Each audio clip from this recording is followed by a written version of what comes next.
Okay, thank you everyone for joining today's Social Science Data Lab on Generalized Additive Models, hosting the fantastic Sara Stoudt. I'm so happy that you're here. Before we get started, just something about the Social Science Data Lab. It's an event series co-organized with my colleague Dennis, who is also here, but also with Julian Bernauer and our research assistant Nick Baumann. And we host a variety of talks throughout the semester. So this semester, we will also have one on Git, for instance, or on data journalism. So if you're interested, you're also always welcome to join. We also have a blog called Method Bites, where we post tutorials on the talks that we had so far. And now, before we get started, some words about Sara. Sara is a lecturer at Smith College. And before joining Smith College, she received her PhD from University of California in Berkeley. And her research focuses on ecological applications of statistics and statistics communications. I hope I got that correctly. And without any further ado, I'll leave the floor to you. Great, thanks so much. Thanks for inviting me and for coming. Today I'm going to do sort of a crash course on generalized additive models so we can allow for some wiggle room in whatever modeling you're doing. And before I get started on that, I thought I'd sort of give you a little bit more information about me. As was just stated, I'm just going to say it again. I'm currently teaching in the Statistical and Data Sciences program at Smith College, and I recently finished my PhD at UC Berkeley. My dissertation had to do with ecology applications, but sort of more specifically thinking about species distribution modeling. Where are animals? How many of them are there? How does this change over space, time, with varying environmental conditions? And my role as a statistician is to think about like what kinds of data do we need to collect to fit those models well? How do we know if the models are even working? And sort of like, are we being robust to the models being wrong? Because as you can imagine, nature is complicated and we're unlikely to sort of fit a model that's perfect. So those are the kind of things I've been thinking about. I'm also involved in trying to teach people how to talk about statistics and write about it. So shameless plug here, Deb Nolan and I have a book coming out soon about this, if that's interesting to you. Just thinking about like, talking about statistics is hard. We use language in a particular way, and we also sort of communicate with data more generally through things like visualization and storytelling with data. So check that out if you're at all interested. Like we saw before, all of the materials for today are on GitHub. So this includes all of the slides. If there's a URL you want to follow up on, you can grab it there. There's some R code and some data there. So if you click through to this link, we're going to go through two different sort of motivating examples. Each have an RMD file in the code folder. One will be on traffic stops. That's the first one we'll do. One will be on arrests. If you want to follow along as I go through, you can work through the RMD files, run the code, all of the data is there. You can also use the MD versions of the files if you just want to see the code and the output in a static frame without being distracted by R, whichever makes more sense to you. I'm going to go through things at a high level, but they'll follow the sort of organization of those files. And then if you want me to go through the code sort of at the end, there will be time. I just don't want to switch screens a bunch. I found that hard for me and hard for watchers. So hopefully you can pick your poison there, how you want to follow along that way. And if there's any questions about the specific code, happy to go through that. I think the actual me talking should leave plenty of time for that too. So if you want to just wait, we can also do it then. All right, so let's get going. I first want to just sort of tease what I've used GAMS for in the past. I haven't even formally defined it, but we can sort of know from the joke in the title that it's going to allow for some wiggling. So picture doing something with curves, fitting curves to data instead of the typical sort of lines we're used to. And so I've used them in many different contexts. So one context has to do with spatial modeling. So in the top left, you'll see a map of the US. I used GAMS to sort of estimate the surface of trace uranium in the soil sediment, trying to keep track of where that is laying around in the US. You can imagine why we might want to know. I've also used it for sort of time series-esque ideas, like in the bottom two plots. measuring levels of nutrients in a waterway, specifically the San Francisco estuary. So you can imagine there's sort of a cyclical nature of things going on, and you can imagine why wiggling would be helpful there. And then most recently, I've used splines, which are an aspect of GAMs, to sort of work in these species distribution models to help us understand if our model is misspecified, if it's not flexible enough to model the true data generating process, are we going to get into trouble? Can we use splines to sort of probe when we are robust to misspecification and when we aren't? So I've used it a lot. I've used it in different contexts. I lean on it a lot. And so I'm going to just try to give you a brief overview of like the things I use most often. It's not going to teach you everything you need to know about GAMs, but I'm hoping it'll get you to a good place where you know where to look for more resources, or you can be like, oh, that thing sounds like my work. Maybe I can dig into that more. So again, not an expert, but this is what I've found most useful, and hopefully that will go on. Okay. So today we're going to be using data from a paper by Corinne Riddell, a friend of mine and co-authors. All of this code and analysis for this paper are available on their GitHub, including their interesting data. So I wanted to pull that to do something a little bit sort of non-trivial and interesting. So the idea is that they're using a change in a seatbelt law to study racially biased policing in South Carolina. So there's a new law put in place that's really trying to make sure people are wearing their seatbelt. So it has to do with enforcement of like, if I see you driving without a seatbelt, do I pull you over? And so the idea is that policy might induce some racial bias of who we're pulling over, like who are we seeing without seatbelts and actually doing the pulling over. So their analysis is very formal. They're doing a sort of causal inference land sort of idea where they're trying to analyze the effect of this law. We're not going to do any inference today. We're just using this data as a way to explore because there's a lot going on and sort of lots of questions that we actually don't know the answer to. But if you're interested in like the actual formal analysis, I'll point you to their paper. I'm not going to make any claims that we're doing anything causal, but it's just an interesting data set to explore. And so you can see on the left, just a snapshot of what we're looking at. We have the number of traffic stops across time. That vertical line is representing when the law was put in place. And we can see the different number of stops split up by race, over time, and also why the stop happened.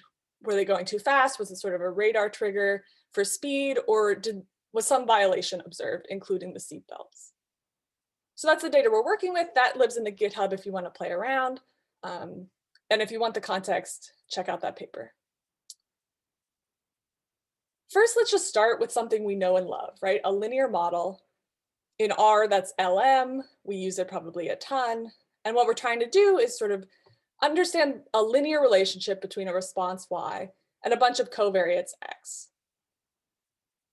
Here, we're interested in understanding the daily number of stops.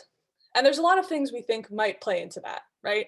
We might think the driver's race has something to do with the number of stops, whether this is before or after the policy. And specifically, the hypothesis of this whole paper is that the effect of race may change before and after the policy. So that's something we may also be interested in, that interaction. But aside from the driver, there's also just things about driving patterns, right? Like the day of the week might affect how many cars are on the road. Same with the time of the year or the month might have something to do with what's going on the roads. And so when we're fitting a linear model, the main choices we're making are just which covariates do we think may explain the response we're interested in? And then we make some big assumptions about sort of the structure of the distribution of the data, right? Linear models, we're connected to sort of like normal distribution ideas, and whether or not that's a good fit for this data is maybe arguable, but it's the place we would most likely start, right? Like let's fit a line, see what's going on. And so if we do that on the right, I've created the predicted values based on this linear model. It's color-coded by day of the week because we expect an effect per day. And we can see that it's sort of like a boring line, right? What we might expect.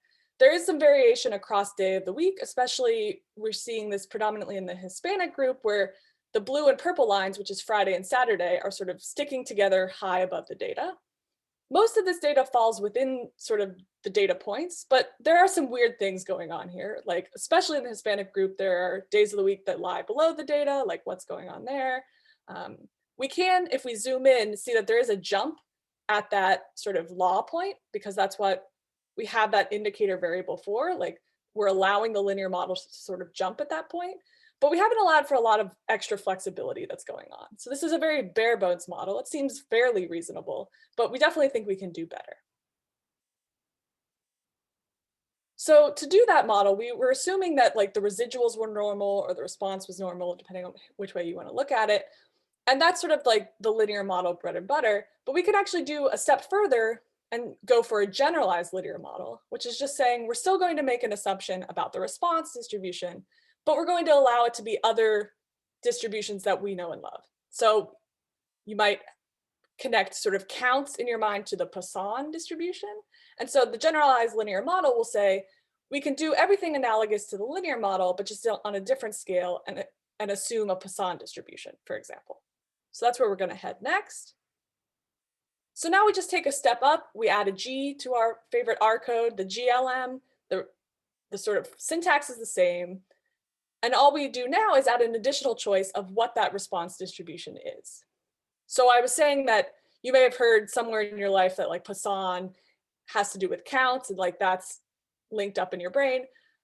We're actually going to use a Quasi-Poisson here for a simple reason that the original authors did. And so I trust them to know what distribution this is. But the Quasi-Poisson is just a way of getting extra variability. If you remember from your probability sort of land, the Poisson distribution is constrained to have the same mean and as its variance. And in practice, we often see things that are much more variable than their mean. And so the Quasi-Poisson is going to give us some wiggle room there. Not the type of wiggle we're headed towards, but you know what I mean. And so now we haven't changed anything. We still think the same covariates are working. We have just sort of transformed the space that we're working on to allow for the distribution to be Quasi-Poisson instead of normal. So that's what this G is doing. But it's in principle the same thing. We've just sort of behind the scenes transformed the space. And now if we look at the predicted values, now things look a little bit better. Like there's no weird stuff happening in the Hispanic group. The days of the week are much more closer together. There's not as much variability there as we might expect. But somehow we've removed some of these edge effects that were probably a figment of just like the data is not normal. The data is more closely Quasi-Poisson. So now we've taken a step in the right direction, but you can see that we still have a pretty straight situation. Like we haven't really accounted for things we might expect to change over time or sort of things that are nonlinear on even the sort of link function scale. And so now taking the jump to generalized additive models is actually the same leap that we did before. So the leap between linear models and GLMs is actually not that different from the leap from GLMs to GAMs, right? So the intuition here is that we still have that link function. We can still allow for the response distribution to be Quasi-Poisson. We can even still have covariates that are interacting with the response on a linear scale.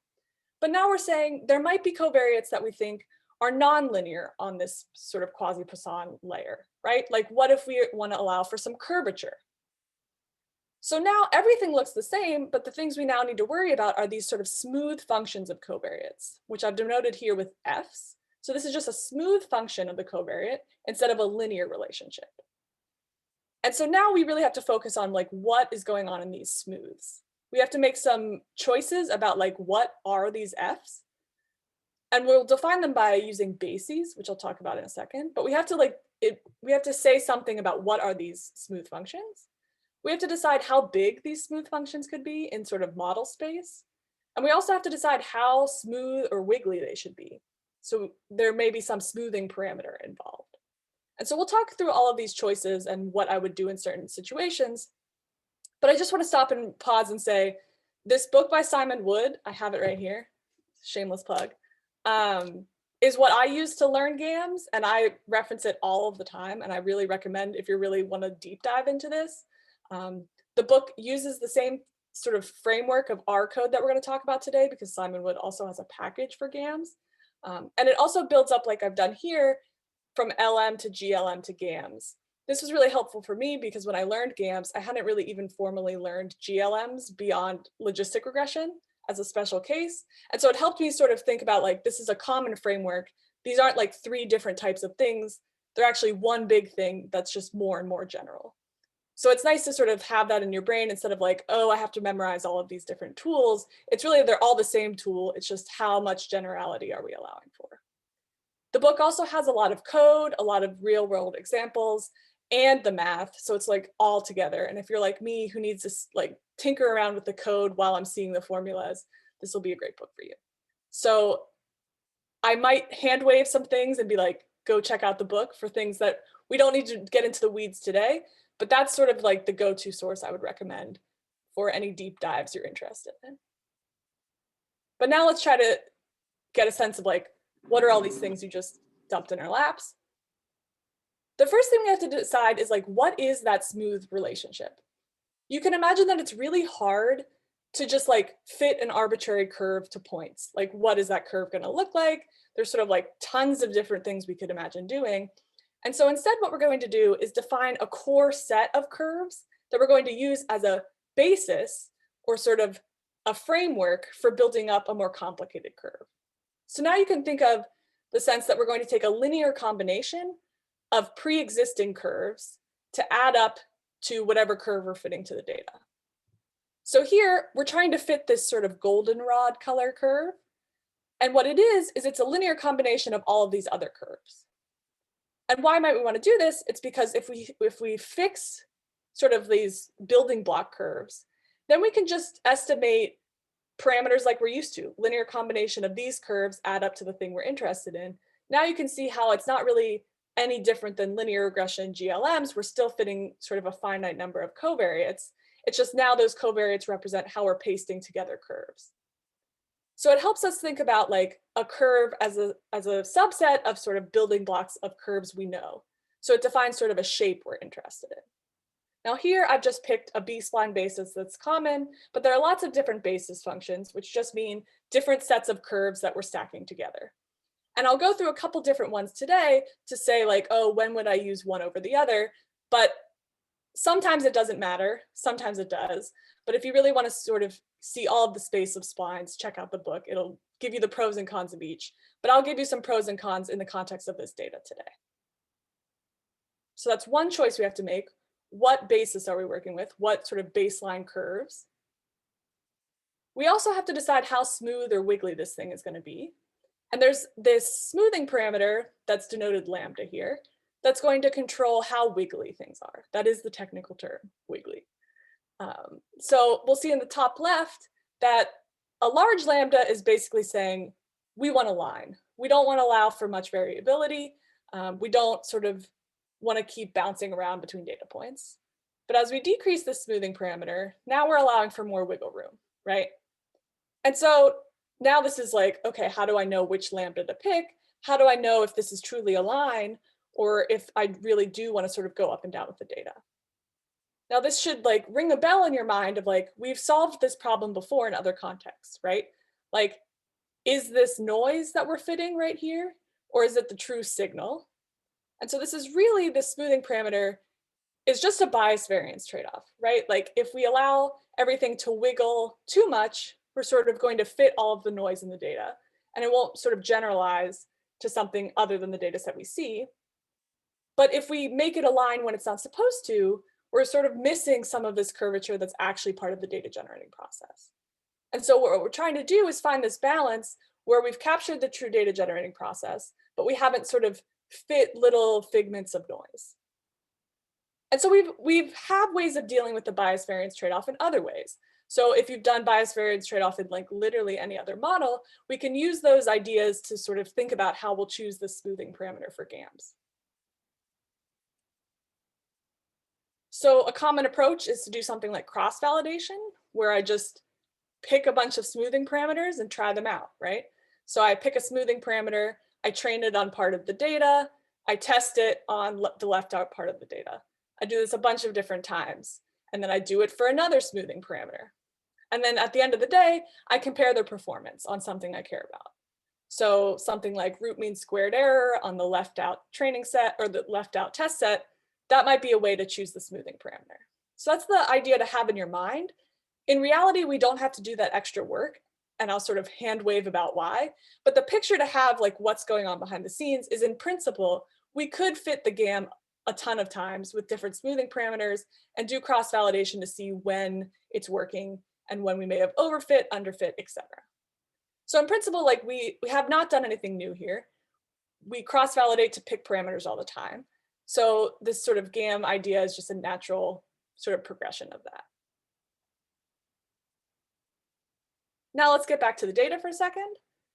So now the way we fit a GAM is through this package called MGCV. And now the function call is GAM, and all of the syntax for GLM and LM remain the same, right? It'll be the response, tilde, covariates. We still specify the response distribution and the link functions in the same way. So you don't have to memorize any new syntax there. The only thing now we have to do is really specify these smooth functions. So again, we'll have to define the basis. We'll have to decide how big that basis is, which I haven't talked about yet, but I'll get there. And also this smoothing parameter. But I can tell you that the GAM function picks a nice smoothing parameter by default using generalized cross-validation. Now, I'm not going to get into the weeds of like what that means, but the idea is that instead of actually doing the fitting for all of those different cross-validation sort of trials, we can use math to sort of calculate it quickly. The picture you have in your mind can be like, oh, we're just doing a bunch of fitting behind the scenes. But in reality, there's just like a nicer way to do that. In principle, I rarely touch the smoothing parameter. It's like the last thing I'll actually tune because the generalized cross-validation is a very like reasonable way to do it. So I'm telling you, like, if you're going to tune anything, I would maybe not prioritize that personally, because I sort of trust the math and like all of that machinery. But if you see something weird, it might be that. But I'm saying for today, I'm not going to touch the smoothing parameter, just fair warning. And now when we do this predicted value of this model, all I'm doing is I'm saying I have all of these same covariates as before, but whereas before we were fitting a different coefficient per day of the week, I'm now saying there could be a smooth relationship between day of the week. Why am I doing this? I'm doing this because before we were saying Monday and Tuesday are different, right? And Tuesday and Wednesday are different. But now I'm saying, well, maybe Tuesday is like Monday more than it's like Friday, right? Like we have some information there that we were ignoring when we were just fitting a coefficient per day of the week. And so if I allow a smooth function across days of the week, we can say that Monday is more likely to be like Tuesday than Monday is to be like Friday. And similarly for the month, before we just had a linear trend, which is saying traffic stops could either go up over the course of the year or down, we can imagine that it might go up and down throughout the year, right? Like that doesn't seem not plausible. So now if we have a curvature over month, we're just allowing things to maybe go up in the winter, down in the summer, or something like that. And so by just adding that little bit of flexibility, we can already see some wiggles in our predicted values, right? If you zoom in here, we're seeing a little variation that we're sort of picking up some of that time components that we were sort of smoothing out before. Again, it doesn't seem like there's a huge difference between the days of the week, but we've still allowed for like our predicted values to change within a day of the week and within the month. And so now we might be saying, okay, how do we make sure this model is good? Like, what do we need to sort of tune? Because I've just used out of the box the basic things that are going on. But now let's sort of look under the hood. And if you're following along in the code, now I'll sort of demystify some of these parameters I'm using.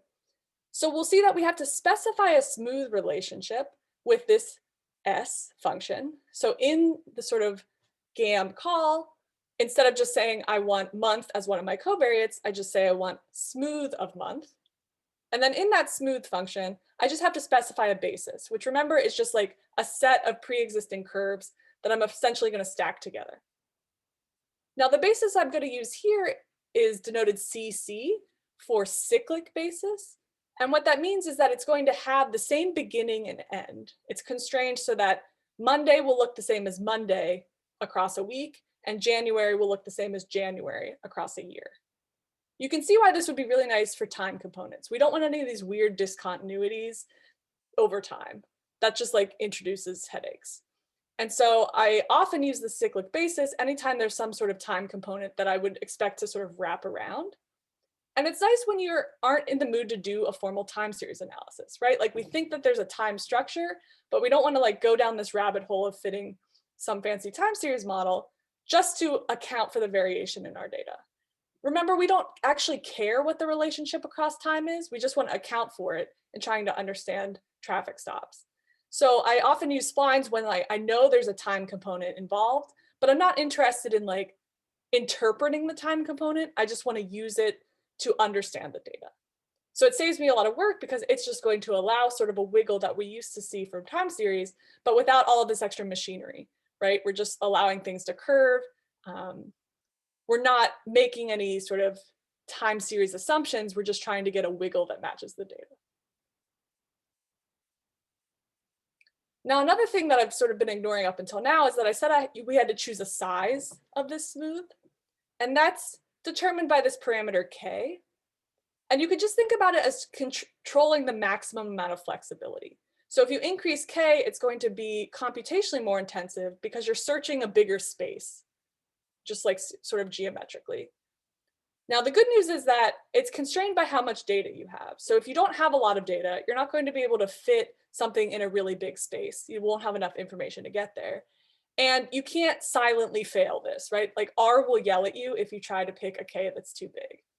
In fact, in this particular situation, when I use the default for day of week, the default is typically 5. It yelled at me and I was like, oh no. So I tried k equals 4. Seems reasonable. And then as you'll see, no more yelling at me. So here's what I think happened, right? So k equals 5, you might say, oh, we should be able to fit that. There are 7 days of the week, at least 6 if we were doing some sort of like rough degrees of freedom thing. But you can see that before, many of the days of the week were very similar. So there's sort of like an effective days of the week that's smaller than 7 or 6. And so I think that k equals 5 was just a bridge too far and k equals 4 was more reasonable. So that's sort of the direction that you can't mess up because R will always just like flag, this is not okay. But now what happens if k is too small? Like what if I had picked k equals 2? How would I know that maybe that's not appropriate? There are some diagnostics sort of built into the sort of GAM machinery that we can take advantage of. So if we use this function called gam.check, feeding in the model we fit, it'll give us some diagnostics to help us interpret, is that k big enough? So I should first say that there's not a magic k. So if it's like really 5 versus 6 versus 4, like these are really not going to get you into a huge trouble. So you don't have to worry about picking like the perfect k. The idea is that you have to pick something reasonable and you don't want to pick too small that you've constrained your model too much. Think of it like a box. If you pick a box too tiny, it's hard to fit a model in there because you're not allowing yourself to sort of like flex in the right directions. But if I expand the box, I give myself enough room to like explore the relevant parts of the space and the fit will be fine. And then if I increase the box even more, I'm sort of not changing what's going on. I'm just making it harder because I'm searching a bigger space. So we just need to make sure it's not too small. And so gam.check, one of the things it'll do is it'll spit out a p-value based on some hypothesis test of like, is that k big enough? Again, sending that to the weeds of like, if you care about that, check out the documentation. I'm just going to say like, if the p-value is small, that might be a flag that you should increase k. This is not one of those things where p-value equals 0.05 is magic. It's just like, if it's small, you might want to recheck it. Now, you might be saying, Sarah, I don't want to trust a black box that I don't understand, or I hate p-values. All fair criticisms. The other thing you could do is you could just fit the model with different size k's and compare. This is sort of the sensitivity analysis approach. So say I pick k equals 5, k equals 10, k equals 15. What usually happens is like, if 5 is too small, the model fit will look very different than the fit for k equals 10. And then if 10 is big enough, 10 versus 15 will look the same. And so that's a nice way to just prove to yourself what's big enough. Of course, in that scenario, you've had to fit 3 models and maybe 1 is overkill. But in general, I haven't really had a big problem with that. Like you're going to fit, the models don't take that long to fit for reasonable size data. And if that convinces you more than checking a p-value that's sort of mysterious, I think that's fine. Sensitivity analysis is nice too, just because you can sort of see if you're doing one problem, oh, size 10 is okay. It saves you from making that big comparison in a similar problem. Like if I was working with the same data set, but fitting a slightly different model, I could sort of use that exploration to sort of define reasonable k's moving forward. So you start to build up this intuition of what's big enough. And it just takes practice to see like what size data and how much complexity you can really squeeze out of it. But there is some robustness, so you can't go too wrong, I think is a fair statement. And now that we fit the model, I like to look at the actual smooths, right? Like what is actually going on? What do those curves actually look like? And so if we plot the model object and use this rug equals true flag, which I'll explain in a second, we actually get to look at the picture of the different smooths that we fit. So here we have day of the week smooth and the month smooth. The rug equals true is saying put the data on the plot. Here we can't really see because they line up with the tick marks because it's discrete, but we'll see in other places where the rug equals true helps us out. But now we can see just like, does this make sense? We see over day of the week that there's a bump on day 5 and 6, and that's Friday and Saturday. So that seems consistent with the sort of exploratory analysis we've done in the picture form. So that seems like reasonable. And then if we look across month, we sort of see this peak in the summer, which also, if we think about driving, also sort of makes sense. So I'm not seeing anything that's like telling me, warning, something weird has happened. Now, of course, I'm not an expert on this data, and if I were doing something that was more personal to me, I would have a much better sense of like what's weird. And similarly, you, if you were doing this, you know the context of your data best. And so if you look at this smooth and you don't really understand why it's behaving like it is, that can help you target where to go back in your model to tune things. Like if you see one of the smooths acting up, maybe that's the place you want to check K, you want to maybe try a different basis, that kind of thing. So I always try to look at the smooths just to like gut check, does this wiggle make sense? And so now that I've done one model, I might say, okay, what if I allow for more variability across time? I have lots of time information. We were just doing day of the week and like month across the year before, but now what if I allow for variation within a month and then variation across the whole year? So now like March 1st can look different than March 15th, and we can sort of allow an extra level of wiggliness. So again, we're just going to have a smooth function of this different time variable. All these time variables we want to sort of paste together in a loop. So these are all going to be cyclic splines. And now we can see in the predicted values even more sort of wiggliness. We're capturing more of this sort of like oscillation over time that we might expect in anything sort of time series related. So now we can plot more smooths, right? So now we have day of the year smooth and day within a month. And now you can sort of see what the rug means. Like all of these data points down here is where the actual data is. I like to do that because it makes sure that we're not extrapolating anywhere. You can imagine when extrapolation for lines is bad, it's going to be even worse for wiggles because things could go all over the place. And so if this smooth looks weird in a place where I don't have data, that's like a red flag to me. And we'll see an example of that later, so I can be more concrete. But the idea is that both seeing the smooth to see if it looks weird in context and also seeing the smooth in relationship to where I even have data points is an important check. This is sort of like something you can't automate away. Maybe other people have, but I still like have to make a billion plots before I'm satisfied. That's just my personal philosophy there. And now at this point you're saying, okay, we're throwing a lot of different things in the model. Are these wiggles like real? Do they actually represent something that's going on in the data generating process? And we're going to talk about this in the next example, but the idea is like in linear models or generalized linear models, you've done some sort of model selection. You have ways of knowing when a covariate is needed and when it isn't, or when it's just like not useful. Maybe it's not completely useless, but maybe you don't need it in your model just for simplicity. There are similar ways that we can sort of assess whether we need something to wiggle or not. Does this need to be a curve? Could it be a line? There's sort of that same analogous thing. So we'll talk about that in a second. If you're not convinced by like these being real, I'll show you ways to sort of probe at whether or not you need them in the model. But this is probably, go ahead. Sorry for interrupting. There's just a question in the chat that asks, what's the difference between the basis and the smooth? Yes. Okay, so the basis is like the set of curves and shapes that you use to build the smooth. So it's like I'm taking like a beta times this basis function plus a beta times basis function 2, all to add up to this smooth right here. So it's sort of like the basis is the building blocks of how I'm creating this ultimate smooth. And the smooth is just like a linear combination of particular curves that live in the basis. Does that make sense? Actually, this is a perfect time to ask other questions about this example, because we're going to switch gears to the arrest example so we can see more features of the GAM. But is anything sort of mysterious, or I can even dig into the code for this example if that would be useful? What are people feeling? Perfect. I think it answered the question. At least you got a thank you. Okay, perfect. So I think we're good here. Okay, then But maybe if there's something else popping up, I will let you know. Okay, great.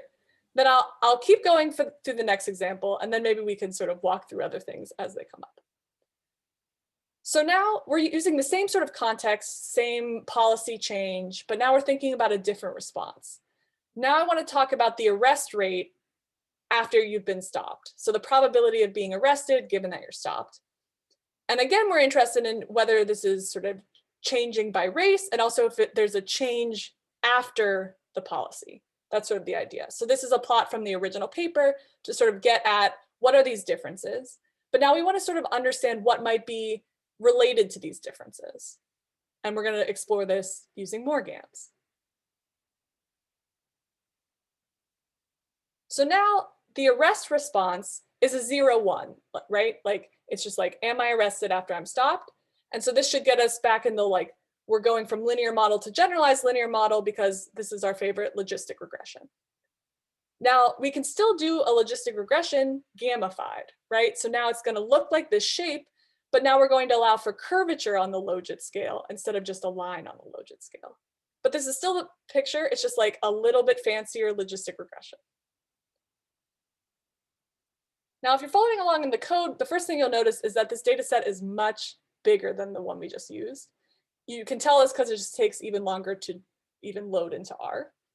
And so a big tip, because if you're like me, you're a little impatient when models are fitting, is that MGCV has another version of GAMs called BAM, for big GAM, that I can't explain it. There's magic in the computation that makes things faster for like a slightly bigger data set.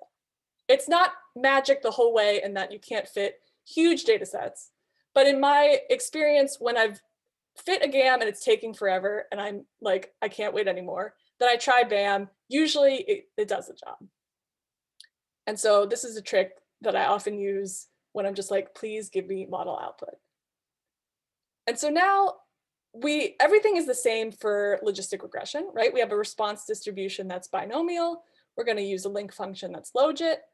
And again, we just have to pick covariates that we think might be related to probability of arrest. And so here we're going to use some of our covariates we've used before, like the race of the driver. Now we can add in the gender.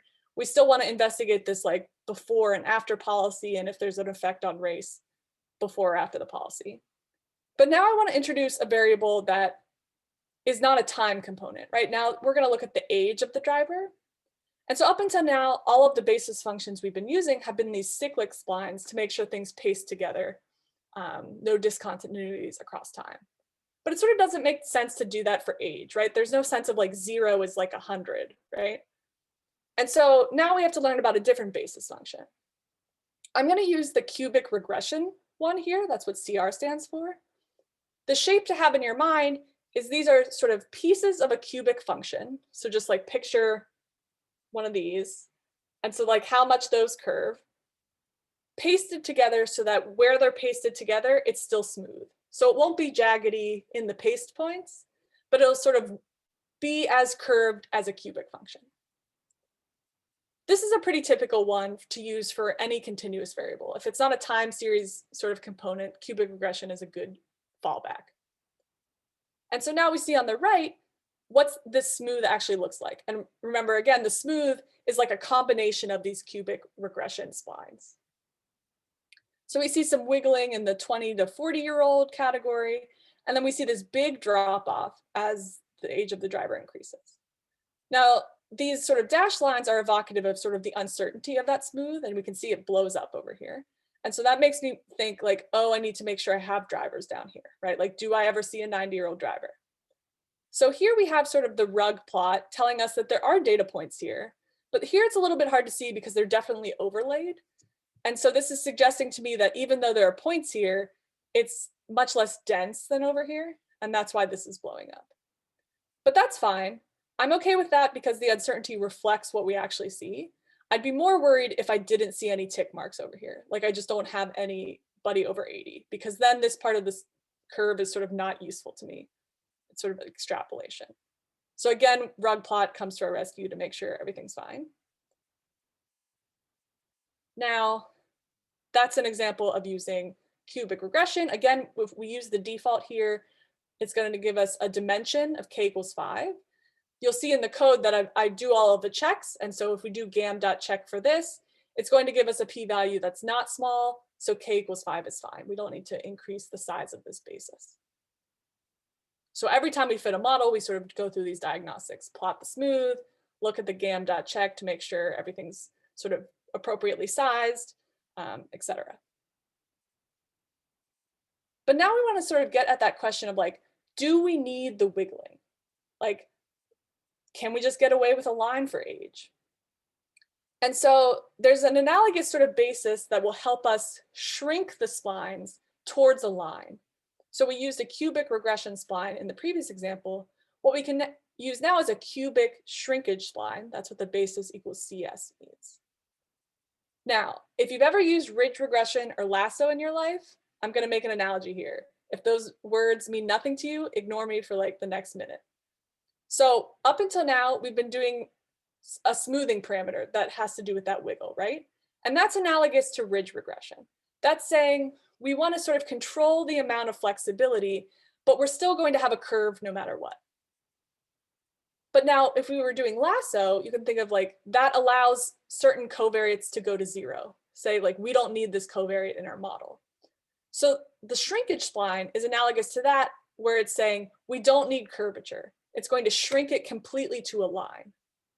And so it won't shrink it out of the model like for lasso, but it'll make sure there's no curvature left. It'll just shrink it to a linear relationship instead of a curve.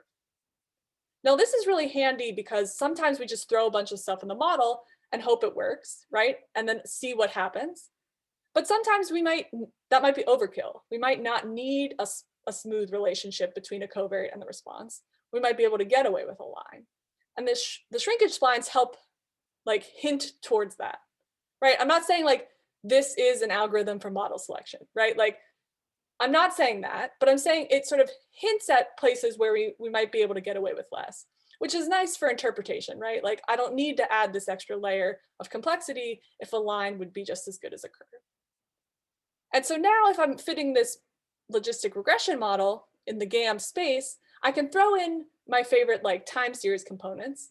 And now I can put a cubic shrinkage spline on them to just see if we need them to curve. Like maybe it's really just a linear relationship on the logit scale. Do we need that extra curvature? So now let's see what happens if we do that. So now on the left, we have the model fit with cubic regression splines. And on the right, we have cubic shrinkage splines, which will shrink things to a line if necessary. Now at first in the top row, for age, these look the same, right? Like it seems like these curves really are necessary to explain the data. In the bottom, we have day of the week, and it's very flat already, so we're like, what's going on? But let's zoom in. And I think I could convince you that some subtle shrinkage is happening. So if we look very carefully, I'm going to sort of trace it out here. This curve like goes up a little bit. There's a slight hump here before it goes back down. Whereas in the shrinkage version, this is like completely flat for a while and then dips down. Now again, it's super subtle, but I don't think I'm imagining it. And in other cases, it'll be much less subtle. But the idea is that it's helping us remove complexity when we don't need it. It's saying, okay, we tried to let it be a curve, but we actually didn't need that curvature to fit the model well. So sometimes I use this just as a guideline for my own interpretation. I'm not trying to formally do model selection, but I'm just like, does this need to be a spline? Can it be just a linear predictor? Because remember, we have those combinations in the model. Not everything in the model has to be a spline or a smooth function. I'm using those sort of interchangeably. I'm getting a little sloppy there. But the idea is that the GAM, it also has linear components too. Like that's fine. Not everything has to be a smooth relationship. Now, another thing we can do with GAMs is I've been pushing this sort of time series-esque approach for a while, but there's also a sense that we can do spatial things with splines. So it's possible to smooth in 2 directions. The way we do that is through the use of a tensor product. So that's why there's this TE instead of the smooth. And now we can do a multi-dimensional smooth. So I often do this for coordinates, right? So we have coordinates of where these traffic stops happened, the longitude and latitude. And now, just as before when we were doing a time series analysis where we knew there was a time component, we didn't care about doing inference on like the relationship over time. We just wanted to account for it. We can similarly do this if we don't want to do a formal spatial analysis, but we know there's some spatial structure. So the idea is that we're going to fit a surface that wiggles across space. It's not going to sort of tell us about like spatial correlation or any of that, but it's going to account for variability that's related by space. Now, this is the plot that you'll get if you do plot GAM for a model with a tensor product. I'm going to be honest, I never find these useful because I don't know what these plots are saying, right? Like it's trying to tell us like these wiggles are trying to like evoke a surface, but I find these really hard to interpret. I'll show you what I usually use, but I just wanted to be like, this is what R will spit out. It does do a nice job of showing us where the data is. So this is South Carolina. It's this like triangle shape. You can immediately see the road network, right? Like that's where traffic stops are happening in major roads. And what these are trying to do is trying to like show a contour map of what's going on of this tensor product. This is hard to see, but I'll give you a diagnostic hack in a second. But this is really nice because spatial analysis is like a whole other thing. But if we just want to say like, hey, this is South Carolina, we expect some variability over space, this is a nice way to just capture that without going into the weeds of a formal spatial analysis. So the intuition here is still the same, right? We're doing, instead of getting a linear combination of curves to add up to a single curve, we're getting a linear combination of curves in 2 directions. So it's like a multiplication of one curve by another to get a surface. So now I'm hoping the geometry is at least clicking in your mind here of like, we're allowing one thing to wiggle in one direction while constraining the other direction so that it's smooth. It's like a bendable surface, but there's not going to be any weird like jaggedy points. And so I put the math here mainly if that resonates more with you than the picture, but honestly, like this is the picture to have in mind. We're now just allowing a surface that is smooth in sort of the right directions. So these are the plots that I made to make sure like I understand the spatial relationship. So we predicted values from this model with this tensor product. And now we can plot the predicted values back on the map. And this is where we'll see the spatial patterns more than that sort of like plot GAM thing we were seeing before. So what I've done is I've just split it up by probability levels because it's hard to see if it's all in one plot. So low probability of arrest is on the left and higher probability of arrest is on the right. If we look at the left, we definitely see there is a spatial like structure, right? There are lighter values in the middle of South Carolina, which means higher values of arrest. And so by plotting the predicted values back on the map, this is where we can see the spatial structure that the GAM is helping us capture. And so now we can see, okay, like, does this make sense? We know from like the context of this problem that South Carolina, there's a lot of roads in this middle part, so that sort of makes sense. Again, we wouldn't know that without like deeply knowing the data, but I'll just hint at like, that makes sense to me given the context. And actually this plot shows that even more because this is the probabilities that are higher for arrest. And here the road network is very obvious. So this middle point here, where there's a lot of action, we can see actually corresponds to this light blue area here. So again, this is a good way to gut check of like, okay, we've accounted for spatial relationships, like, do we predict things that now make sense to us? And this is an easy plot to make. Once we have the predicted values, we just, color code the lat long. I haven't even really like drawn out South Carolina. This is like a really quick hack. But I like to do this just because like, it's hard to understand the spatial relationship without just seeing the map, right? And so this is a quick way to see that. Now, the last like trick of GAMs I want to share with you that I use a lot has to do with decomposition. And so up until now, we've sacrificed a lot of interpretability for added flexibility.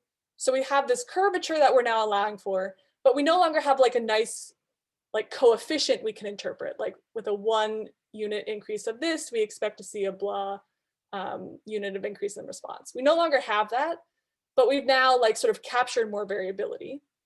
But there is a way to sort of meet in the middle. So we can decompose the GAMs into more interpretable chunks. And so what I mean by that is before we did this sort of like 2-dimensional smooth over latitude and longitude, we can actually decompose that into pieces that are just longitude, just latitude, and then the leftover interaction between the two. So here we see the TIs. These help us decompose things. So now TI of longitude and TI of latitude plus TI of them both, those 3 things together are the same as TE, the tensor product of longitude and latitude. The benefit of doing it this way is now I can see the individual smooths of the 2 components and then see the leftover piece that's captured by both of them.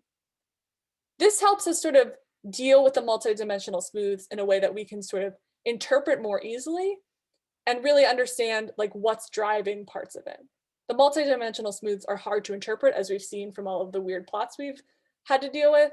And so I like to decompose things like this to get a better sense of what's going on. So now we can look at the longitudes first separately. And so longitude is like left to right. So this is saying in the middle of South Carolina, not a lot is going on, but on the edges, that's where the action is. Now over here, the rug plot is helping us by saying, actually, there's not a lot of data points in this region. So I might want to ignore what's going on in the smooth here because I don't have a lot of data informing that smooth. Whereas over here, this tail is pretty well data informed. Like there's plenty of data in this region. So I feel better about this sort of part of the curve than I do about this part. We can also look at latitude. This is sort of south to north. And again, we're seeing like the middle of the state, that's where the action is. And then we see some really weird behavior on the tails. Again, the rug plot is saying, basically ignore all of this, right? This whole part of the curve is based on like 3 data points. So that's saying, I don't want to make any predictions in this space because I basically have no idea what's going on. And similarly over here, anything less than 32 degrees latitude, I have no information about. That's sort of the downside of using curvature is like, it'll wiggle forever, even if we don't have data informing those pieces, which is why these plots are so helpful. But again, we would never have seen this if we didn't decompose it, right? We were stuck with that weird convolution of both of them before. And so we might not have seen that, oh, we should be really careful in these particular regions. And now when we stack them together, now we can sort of say, okay, this is the leftover piece. And we could again make those maps to convince ourselves that everything makes sense. But now we've at least decomposed things in 1 dimension enough to sort of get a gut reaction. Now we don't have to do this decomposition just for spatial things. You can still have an interaction between 2 numerical variables. So I'm doing this project right now where we're trying to understand the relationship between the color of an animal and the size of an animal and like whether people engage with that animal. And so you might expect that the interaction between color and size might be interesting. And if I were to do a GAM approach there, I would want to do this decomposition, right? I want to know the effect of just size. I want to know the effect of just color. And then I want to look at the leftover effect of them together. And so it doesn't just have to be space. It's just that's what we're working with here. But again, this is the goal of doing this is to bring back that level of interpretability. It's much easier to like investigate these single smooths and convince yourself you know what's going on. And it's easier to talk to people about this, like the effect of longitude is this, the effect of whatever is this, and then combined there's this leftover variation. So the TI decomposition is really handy for that. It maybe is less important if you just care about prediction, because then it's the same thing as the TE tensor product, but it just gives you an added layer of like being able to talk about it. But if you don't care about explaining, then you can ignore it, right? So I think, yes, that is the end of my like tips of the trade before we can sort of, if you want to go through the code and things. But I just want to say that there are tons of resources beyond what I've said here. The book is sort of like all encompassing, but there's some really nice blog posts that will get you very far in certain directions. One thing I didn't talk about today is you can do random effects in GAMs. So if you have ever done like GLMMs, mixed models, you can do that sort of analogous thing in GAM land. I didn't want to get into the weeds of that because it's a whole other thing, but there are resources for that. And these are just the ones that have crossed my path most recently. There's tons out there. But now I just want to sort of pause and say, we have plenty of time, I think. I can either, if you want to walk through some code, I can share my screen and do that. If we want to just talk about like, what data do you have that might be relevant to the GAMs? How would we think about that? Or we can also just spend some time playing around with the data and fitting other weird GAMs, and I can just see what you all come up with. I'm happy to use this time, however would be useful. So I might pause there and wait for audience. Perfect. We already have 2 questions coming Great. up. So I think the first one was more related to the cubic regression and the shrinkages when you were talking about that. So it's when do we know that we need complexity, and when do we know that we don't need complexity? I think it was about the subtle shrinkage that you were showing. I think it popped up then. Yeah, let's try to go back. Okay. So let's picture this more extreme. So like if I fit the cubic regression and I fit the cubic shrinkage, and the shrinkage smooth would look like a line. Actually, let's look at this. If I were to make the age, like if age didn't need to wiggle, the shrinkage spline would just be like a downward sloping line. So when we plot the smooth and we use shrinkage, the smooth would be a line if we didn't actually need it to be wiggly. So that would be the hint, is you'd fit the shrinkage spline, you'd plot the smooths, and instead of seeing curves, you'd see lines, or lines in part of the space, because again, it's not like a global thing. So that's why here, this curvature still exists. So this part, we still need the sort of smooth, but the shrinkage spline is saying in this part of the range, we can just get away with fitting a line. And again, if we do the shrinkage, it's going to already do that. But for interpretability, then we can say, okay, in this range, what we're actually seeing is a linear effect. Whereas if we were doing the cubic regression, we would be trying to explain this slight curvature, and we would have that would have been overkill. Does that make sense? Like for me, it makes sense. I'm just waiting for the person who asked the question. Yes. Oh, great. Okay, perfect. Do you have another like follow-up question to that one, or because you were asking whether you can unmute yourself? I do have a question, but it's actually connected to to the last slide, which was really fascinating, the TI versus TE. So in regression, and I'm not even dealing with GAMs, I just do straight regression. A lot of times, like teasing out interaction effects is not very straightforward. So I just wanted to ask Sara if she thought that even if you had like completely linear data and you didn't really see the necessity for GAM, is GAM a good way, like using TI, which I really know nothing about, but is that a good idea in principle to use that just to be able to see interaction even before you just settle for straight regression? Like, is this a good pre-step to see the interaction effects, and do GAMs have a better way of actually analyzing those interaction effects? Yeah, that's a good question. My guess is that in the linear case, it's not doing anything extra. So I'm hesitant to say like this will solve the problem of dealing with interactions on the linear scale. I think the problem on the linear scale is that like it's hard to actually decompose them if they're correlated, right? And like that's half the battle. Let me think what I think would make sense. Because I think the TI is making the same assumptions that whatever LM is doing with interactions. I think it's making the same assumptions, just allowing curvature. And so I don't think it'll solve that problem. But I think there are packages, I'll have to dig it up. I've seen packages where they try to visualize the decompositions, sort of like this. I think for visualization purposes, this is nice because like it's easy to look at them. So maybe from that point of view, I'm talking myself into thinking like, sure, fit a GAM so you can make the plots easier. But I think that there are other packages that let you do the linear interaction plots in an easy way too. But I don't think methodologically it's better at pulling out the separate pieces, if that makes sense. Okay, thank you. Yeah, I think the So decomposition and being able to visualize it, that would be like really awesome if we could see that. Yeah, let me, there will be a pause and I will go Google it and send it to you because I've seen that happen. Yeah. Perfect. Then I will move to the next one. It's actually one that also came to my mind. Why don't you just go for BAMs every time instead of GAMs if they kind of do the same job?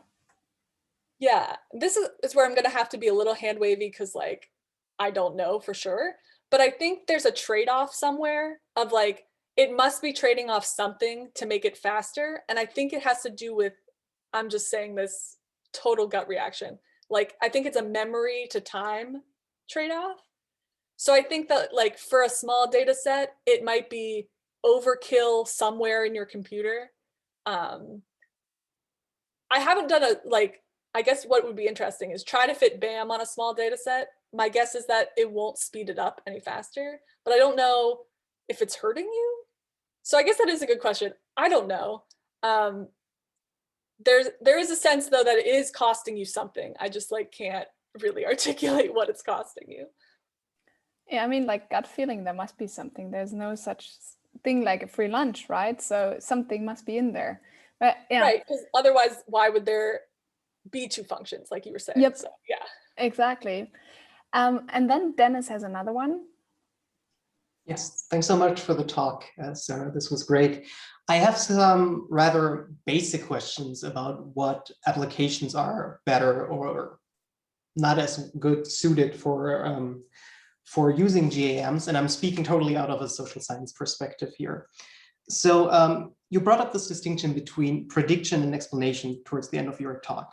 And I was thinking, when we want to use a model for explanation, so for using associational inference to test some hypothesis, when is it really useful to specify a GAM? Because my feeling is that if you just want to use it on some background covariates that you adjust for, it won't be consequential. It may be very good because you may be controlling for things that you actually do want to control for. But if you wrap a wiggly function around your main predictor of interest, it gets really difficult to assess simple hypotheses as we usually like to formulate them in the social sciences, such as the higher X, the lower Y. So I guess one thing you could do, as you showed us, is to just plot the expected value of Y as a function of a continuous variable X, and then walk your readers through the ups and downs in the curve.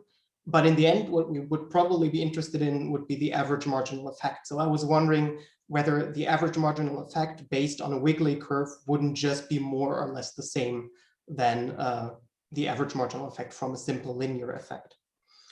And the second part of the question is when the purpose of our model isn't so much explanation, but prediction, and in particular, not in-sample prediction, but out-of-sample prediction, do we make ourselves more vulnerable to model misspecification with GAMs? Because my feeling is that with every wiggly curve that you get for some range of X values in the data, if you have discrepancies between the coverage of that value range inside your sample and then for the out-of-sample predictions, that you could probably get some predictions that are fairly far off from what they should be. Yeah, for sure. Okay, two great questions. You might have to remind me if I lose my train of thought. But the first one I think is like, okay, if we want to isolate the effect of something, which is like typical social science, and also like this paper that I took this data from, that's what they were trying to do, right? And they definitely didn't use GAMs, and probably for a reason, right? So I agree that if you're trying to assess like a causal effect, I know a lot less about like when I would trust that in GAM world. So in my experience, I've done this a lot more for, like you were saying, like if I just know there's a lot of stuff varying for covariates and I just want to make sure I've covered that, that's when I'll use a GAM so that I can be like, okay, I've definitely explained away all of these covariates so I can focus on one of these things. So I think if you want to analyze the effect of something, keeping it a linear predictor and maybe using GAMs to just sort of soak up all of that extra variability that is where I think there's promise. Again, like I'm not a causal inference person, and like I don't want to say this will give you a causal effect on the thing you care about necessarily. But I think if you want a causal effect, putting a GAM on it, I agree with you, is going to make things complicated in the interpretation. Like, is there a causal effect in this part of the wiggle versus like, there's just like a lot of extra weird stuff. So I guess the reason I ultimately picked this example to even use for this talk is because I was talking to my friend Corinne about this, and like they were trying to do this effect, and I was like, why didn't you use GAMs to do the time components, right? Like, because that's just like, I didn't understand why they were using like doing different levels, like fitting a coefficient per whatever. And I was like, what would happen if we use GAMs? Hence this whole talk, so I could explore that, right? So I think now I'm just like, what am I even saying? I think what I'm saying is that I think you can overkill it. Like if you're just trying to do what's the linear effect of this thing, I don't know if there's a huge benefit to making that thing wiggly, but I think that we might be able to get a better sort of estimate of that thing if we've already accounted for other things that we allow to wiggle. Now I can't make that like precise or prove it, but that's my gut feeling, is like there has to be a benefit of better understanding the background to better isolate this thing I care about. And actually this data set would be a perfect one to like formally test, which is sort of like where my mind was going when I was getting all this thing. Like we could do this exactly how they did it, but with smooths on the time, and see if we get the same answer.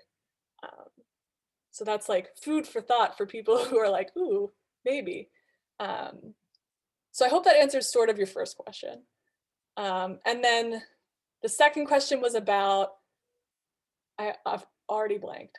Just give me a teaser again. Sorry, it was about prediction, and in particular out of sample prediction. Right, okay, great. So I've mostly used GAMs when I have a lot of data, because like I need a lot to sort of really specify those curves well. And it's true that if the data I have is very different from what I'm trying to do later, that I would be worried about the GAMs, because there's going to be this mismatch. I think one way, easy way you could make sure you're going to be okay is like you fit a GAM, you look at where your data is, like those rug plots, perfect. Now, if you could line up like this rug plot with like the same just x-axis for your your held out set, and just make sure they align, then I feel like I would feel okay about it. But if I just sort of like compared ranges, and I'm like, oh, I have this range in the new data set that I've never seen before, then what I would probably actually do is collapse all of the smooths to lines before predicting. Because I would be less sure about, it's easier to be less wrong with a line, is my gut feeling. But I think that that's a good problem to have, because you have both domains. So you can do a quick comparison and be like, do I feel like I'm going to do a good job? If not, actually go the simpler route, fit the simpler model, and then go forth. Because I think your intuition is completely right. If the wiggles misalign, you're sort of out of luck. But it is at least a problem you can pre-solve, I guess. Like you can't accidentally mess it up, is maybe my answer. Perfect. I think like at least there are no more questions popping up in the chat, and no one asked anything so far. If you want, I would like to see the code. Yeah, for sure. So that would be great. Reorganize here. All right, so you can see my RStudio now? Yes. Great. All right, I might just walk through this traffic stop analysis just to like give a sense. So the main package here is the MGCV, and then I'm loading a couple other things to like do some data manipulation. Lubridate is my friend when it comes to all these like creating these time variables. And now I'll just load in the data. I'm doing some pre-processing to get the like, I want Monday to be first, that kind of thing. And I want everything to be a date so that I can get those days of the week, days of the year, etc. And so let's just skip to something interesting. Maybe let's just skip right to the GAM. That's what we all want, right? Okay, so to set up for the GAM, I want to make the day of the week a number so I can smooth over it. That's just like a class thing. It's not really like a real math reason. But now we're looking at the GAM. We have the daily number of stops, tilde, so this is the response. Now, the things that are linear predictors, we just put in like normal. So driver race, post policy, driver race times post policy. This is getting at those like linear interactions. I like to write them out. So like, if I just put driver race times post policy, it would do the individuals. But I prefer to remind myself that they're individuals. And now we get into the action of like, okay, I want there to be a smooth function of day of the week. Here's where I put the basis. So we've used, let's like recap, CC for cyclic for time series. We've used cubic regression for numerical things that don't make sense to wrap around. And then we've used cubic shrinkage to get a shrinked version of that. Just like say, be a line if you want to be a line. There are a couple other ones. So you might see like TP. TP is a more computationally intensive version of CR. It's not the same. It's a little better for some reasons, but it takes longer to fit. So that's why cubic regression is the one we're sticking with today. We can actually, let's fit this with k equals 5 so I can show you that it will yell at you. So remember we saw the day of the week default k equals 5. And if I put it up, it would help if I get that organized. And I fit k equals 4, that worked. But if I do k equals 5, it does not yell at me today. Makes me look like a liar. Let's take out this. Okay. So the default must not be 5. It's something else, probably higher. Here's the error you'll get. More knots than unique data values. That is hinting like we don't have enough data to fit that big of a space. The knots are like paste points you can think of. Like we're sticking all these curves together and the knots are like where we paste together curves. And that's where we're sort of fitting, the coefficients go on the knots. I'm getting a little in the weeds here, but that's why that's saying this, right? And so I actually could have gotten away with k equals 5, it looks like. Let's see if we can do k equals 6. So 6 is fine. 7 is fine. I don't really know what the default is then. 8 is not fine, which makes perfect sense because there's only 7 days of the week. So that's really nice. And we just learned that I did not know the default. Who knew? But that's one of those ones where you can't fail, right? Because it'll tell you you've gone too big. Let's look at what the summary for one of these things is. Just so we can like compare it to what we are used to. So you'll see this looks exactly like you were fitting an LM or a GLM. All of this stuff is the parametric coefficients. That means this is all the linear pieces. And so this top part, we can interpret like any other thing.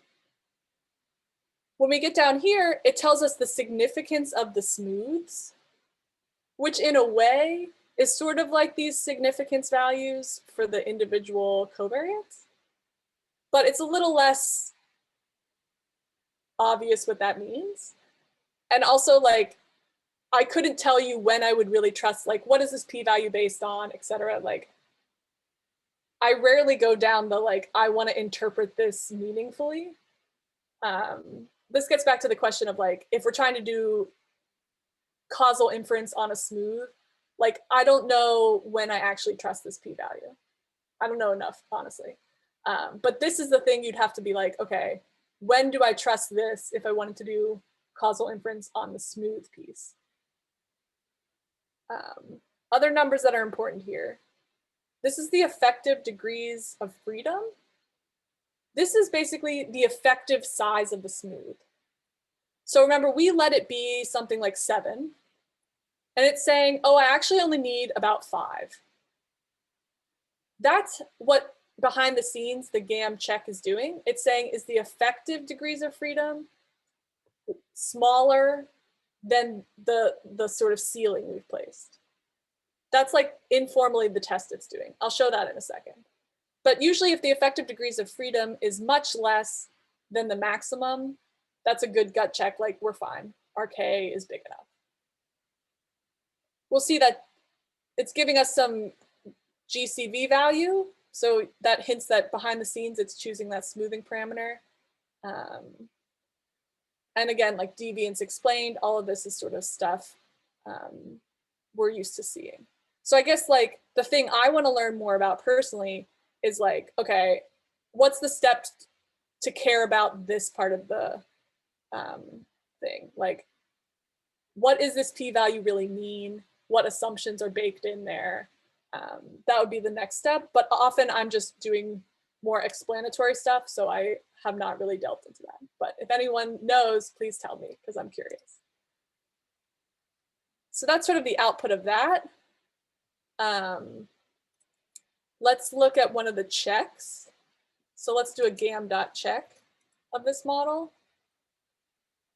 and see what that looks like. Okay, so there's a lot going on here, but like, let me just point you to the thing that matters. So this K prime is like the test statistic for the hypothesis test it's running. It even tells you how to read this. So it's saying if there's a low p-value or this K index, oh, I lied. The K index is the test statistic. If the K index is less than 1 or there's a low p-value, it may indicate that K is too low, especially if EDF is close to K prime. So it tells you exactly how to read this. It's saying, okay, compare this EDF column to K prime. And if they're close and p-value is low, you might want to increase it. It's saying the effective degrees of freedom is too close to the boundary that it's not sure if that's like okay or not, or if you could do better if you expanded the space. Now, again, it's sort of like not magic, but you can see that you could make a judgment call here, and it helps calibrate. Like 4.88 doesn't seem that far from 5, but it's saying it's actually fine. And so once you see enough of these, you start to see like, oh, this one's really bad, or oh, this one's probably fine. This is where the book also comes into play because they do a lot of examples and you just see a lot of variation. So you start to calibrate what to expect. But it'll just come with practice. You fit enough of these, you'll know what looks weird and what doesn't. GAM check also plots a bunch of plots, but like the histogram of the residuals, stuff we're used to looking at, I find it a little hard to deal with these in certain generalized settings. Like the Poisson is notoriously hard to like see these diagnostics. But if you were doing a GAM for something that we're used to seeing, like the normal distribution, these would be a lot more helpful. I usually ignore these if I'm on a weird scale because I don't have a personal good sense of how to interpret these. And I make other plots to make sure I'm doing okay. Like, is this response versus fitted value good or bad? It's hard for me to tell.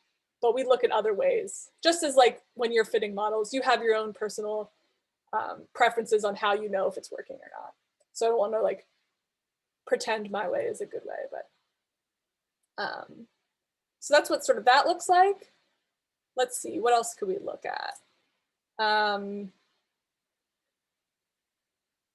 Is there maybe something specific that would be good to go over that I'm missing?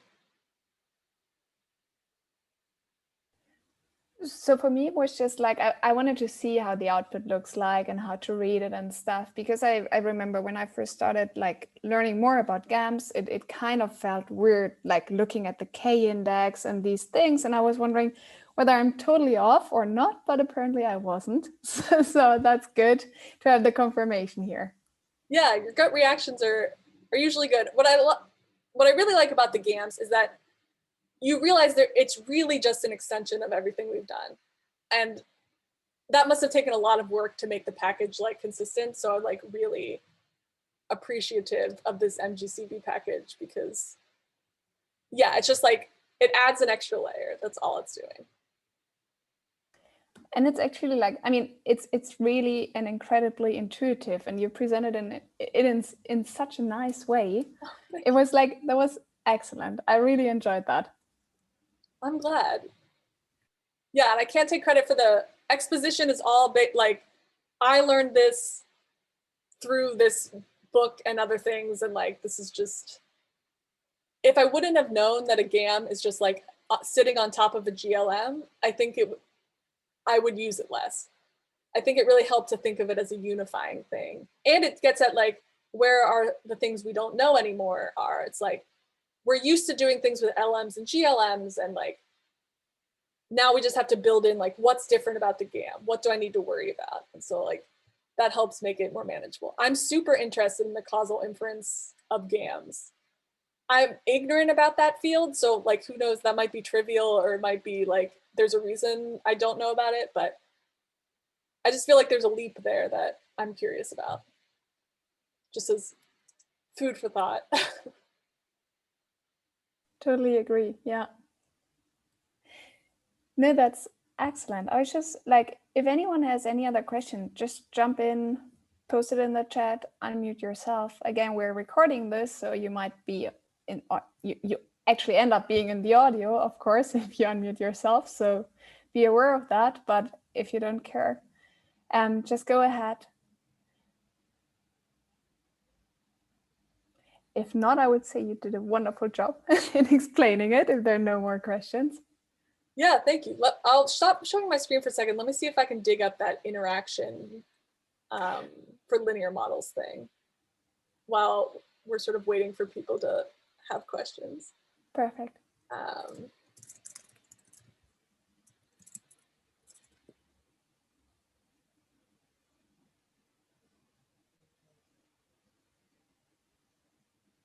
trying to think. Like, I can picture the blog post in my mind.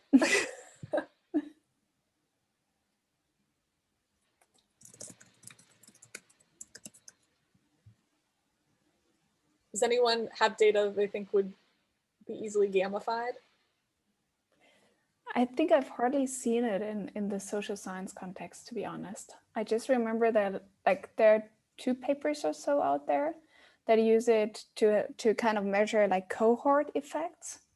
So it's the time part that comes in. I mean, it totally, like, so for the project where we used it, it was because it would be unreasonable to fit a linear model on the data because it was totally not linear. So in that sense, it, like the wiggliness and everything, that made sense that we eventually got the chance to include it there. Yeah, so much of life is non-linear, and we get really flexible. Like a GLM can fit a lot of stuff. I mean, linear on what scale? That's true. But it's nice to know that we have the capability. It's sort of magic if you think about it. Like,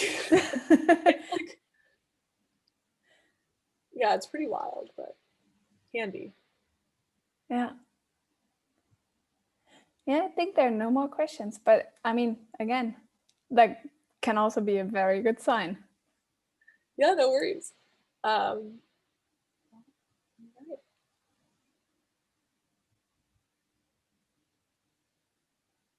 just looking at the blog post. It looks good. That looks really, yeah. Yeah, I finally found it. It's essentially like it's analogous to those smooth plots, only just for lines. And so save you the overkill of fitting a GAM, I guess. Yeah. Just for the purpose of that. But. Yeah, cool. I think, yeah, if there are no more questions, I would say we could call it a day. And thanks everyone for joining, and thanks everyone for asking the questions and for following along Sarah's really, really, really great talk and introducing us to GAM. Yeah, no problem. Thank you so much for having me. Reach out if you have questions in the interim.